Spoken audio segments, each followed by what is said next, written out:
Here's my audience.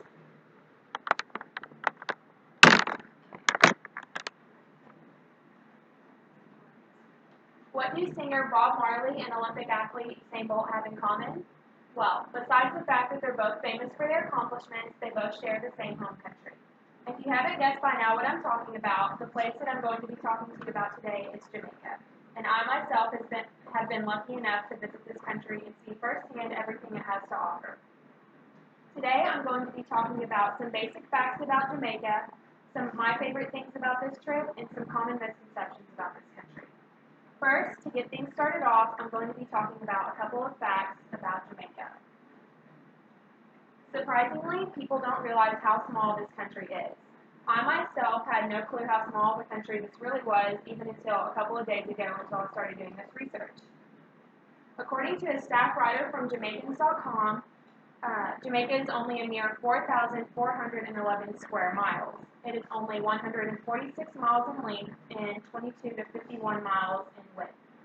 To keep in mind, Texas is a whopping 268,000 square miles, and even at the longest parts of Texas, it's 801 miles long. So, Texas is 60 times the size of Jamaica. Another fact about Jamaica is that, according to CrazyJamaica.com, their main language is English. Also, this is something that I had no clue about. I figured they'd be talking a different language, but they're actually the biggest English-speaking country in the entire Caribbean. Next, I'm going to be talking to you about some of my favorite things about this trip. The country of Jamaica is very unique and has a lot of things to do, see, and taste while visiting there. One of my favorite things about Jamaica was the food, especially the jerk chicken. According to thekitchenproject.com, the term jerk refers to a way of certain food is cooked, whether it's beef, pork, chicken, goat, fruit, or even vegetables. To make this jerk chicken what it is, you need pimento berry seasoning, habanero peppers, and then cook it over a certain pimento wood. Even before we took this trip and we would tell people that we were going to Jamaica, they would always say, you have to try the jerk chicken, and I'm glad we did because it was so good. Another thing about Jamaica that I really enjoyed was all the gorgeous views that I had to offer, whether I was looking at the mountains or the vibrant beaches. According to Sarah Grimes from TravelMagazine.com, Jamaica has a whopping 635 miles of coastline and beaches for everyone to enjoy. Lastly, I'm going to be talking about some common misconceptions about Jamaica. This is another thing that I learned getting to go to Jamaica. If you were to Google right now on Google Images Jamaica, the first thing that pops up are all the beautiful beaches and how pretty all the wildlife and reef life is. But because of this, a lot of people don't really realize how poor Jamaica is. According to Tamara Bailey of JamaicanGleaner.com, some 1.1 million Jamaicans fall below the poverty line. Now, considering the fact that Jamaica's population is 2 million people, this affects over half of the entire country. Also, according to the WorldBank.org, the unemployment rate is an astounding 13.2%.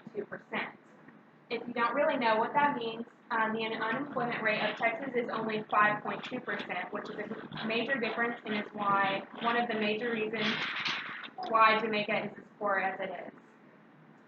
In conclusion, Jamaica is filled with wonderful things to do, see, and taste, but is also a very poor country unbeknownst to some people.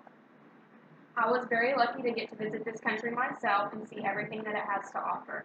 Next time you find yourself wanting to get away or go on a vacation, I highly recommend going to Jamaica. You will not be disappointed. And now, do y'all have any questions?